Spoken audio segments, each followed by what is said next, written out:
कपड़े धोने वाली बहू। शादी के पहले से ही विभा को कपड़े धोने का बड़ा शौक था।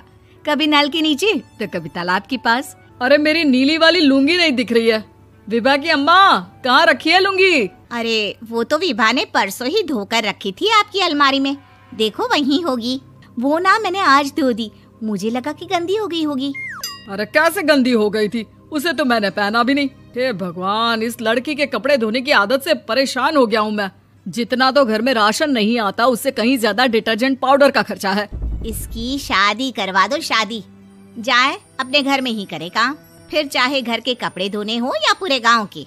हाँ ठीक बोल रही हो, देखता हूँ मैं कोई लड़का। वो दिन भी आ जाता है जब विभा को देखने लड़के वाले आ जाते हैं। लड़की मुझे अच्छी लगी। होने वाली सास कहती है, बेटी अगर कुछ पूछना है तो पूछ लो। वैसे तो हमारी लड़की बहुत ही शर्मीली है, जो बोल दो वो मान लेती है, इसे क्या पूछना होगा। अरे कैसी बात कर रही हो माँ, मुझे इन लोगों के घर रहना है, सवाल तो कई है। हाँ हाँ बेटा, पूछ लो ना, क्या पूछना है। आप लोगों के घर कपड़े कौन धोता है? सास का मुंह बन जाता है। देखो, अगर तुम ये कहना चाहती हो कि तुम्हें कपड़े धोने नहीं आते तो सुन लो, कपड़े मैं ही धोती हूँ, लेकिन तुम्हारे आ जाने के बाद मैं रुमाल तक नहीं धोऊंगी। अरे चुप रहना भाग्यवान, बहू बेचारी घर आई नहीं, उसे डराना शुरू कर दिया। वो क्या है ना बिटिया, अभी तक तो ये कल्लू की माँ ही धोती थी, लेकिन अब तुम्हारे पापा तो दहेज में वॉशिंग मशीन देंगे ही। तभी विभा की माँ बोल पड़ती है, सवाल भी पूछा तो क्या। वैसे भाई साहब, मशीन की तो फिर भी कपड़े धोने की कैपेसिटी होती है। मतलब जो बिटिया दे रहे हैं ना विभा, इसे कपड़े धोने का बहुत शौक है। ये आप लोगों के क्या, आस पड़ोस गांव मोहल्ले सबके कपड़े धो दे और उफ तक ना करे। बाहर देखा नहीं आपने कितने कपड़े सूख रहे हैं? सब हमारी बिटिया ने ही तो धोए हैं। बस भी करो ना माँ, शर्म आ रही इतनी तारीफ सुनकर। और तो और एक दाग निकाल कर दिखाओ तो मान जाओ। हाँ अच्छा अच्छा, माफ करना बेटा, मैंने गलत समझा। हमें तो रिश्ता बहुत पसंद है। और ऐसे जुड़ जाता है रिश्ता कपड़े धोने का शौक रखने वाली विभा का। उसकी शादी हो जाती है कोयला फैक्ट्री में काम करने वाले कल्लू के साथ। शादी के बाद अचानक विभा चिल्लाती हुई सास के पास आती है। सासू माँ, अरे सासू माँ कहाँ है आप? ये तो धोखा है, धोखा दिया आप लोगों ने मुझे। इसे ससुर के चक्कर के बारे में पता चल गया। अरे तो उसमें तुझे क्यों धोखा मिला है? अरे नल में पानी नहीं आता, कपड़े कैसे कब धुलेंगे? अच्छा अच्छा, तू पानी नहीं आ रहा उसकी बात कर रही है। तो आपने क्या सोचा? कुछ नहीं। अच्छा, तेरी माँ ने कहा था कि कपड़े धोने का शौक है तुझे, याद आया मुझे। शौक शौक बोलकर कपड़े धोने वाले मेरे जुनून को कम ना आके सासू माँ, कपड़ा धोना मेरा गुरूर है। तभी पति भी वहाँ आ जाता है। अभी अभी मैंने इसे सनी देओल की फिल्म दिखाई है, उसी के डायलॉग मार रही है माँ। अच्छा सुन, साफ साफ बता रही हूँ, पानी सुबह 4 से 6 और शाम को 10 से 12 आता है, समझी? विभा टाइमिंग सुनकर हैरान हो जाती है। ये क्या भूतों का मोहल्ला है?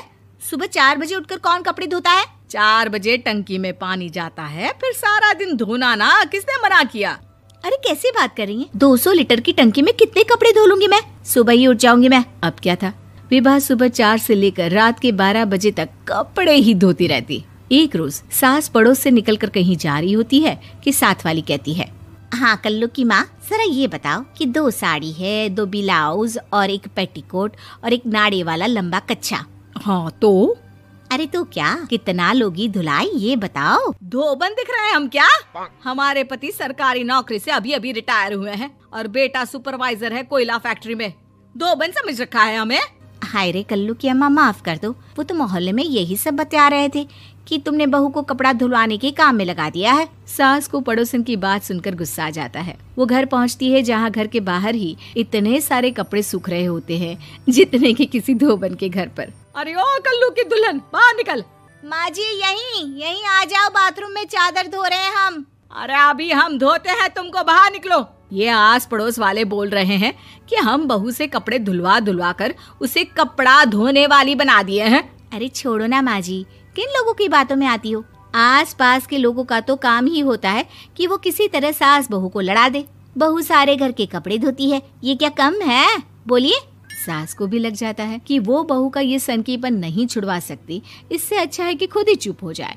एक रोज सास और बहू मंदिर जाते हैं, जहाँ सास की साड़ी वहाँ खड़ी भीख मांगने वाली से मिलती है। माँ जी क्या बात है, आपकी साड़ी उस भिखारन से कितनी मिल रही है ना? हाँ हाँ देखो तो, दोनों की साड़ी मिल रही है। क्या बात है कल्लू की अम्मा, तुम खुद को तो अफसर की बीवी बताती हो और ऐसी सिंपल सी प्लेन साड़ी पहनकर घूमती हो। सिंपल और प्लेन नहीं है ये साड़ी। तो क्या सोने के धागे से फूल बने हैं?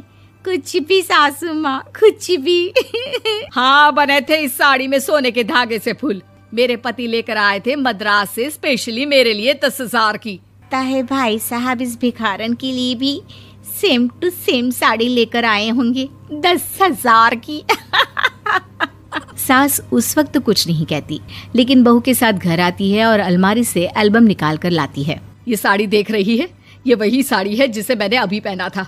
इस साड़ी में ये जो चमकदार फूल दिख रहे हैं ना, ये सोने के धागों से काढ़े गए हैं।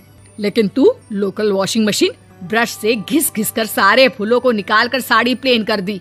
मुझे माफ कर दीजिए सासू माँ। और तो और, जब मैंने तुझे तेरी गलती के लिए कुछ नहीं कहा, लेकिन तूने तो सबके सामने मेरा मजाक ही बना दिया। क्यों? बहू को समझ में आ जाता है कि अब से उसका कपड़े धोना बंद।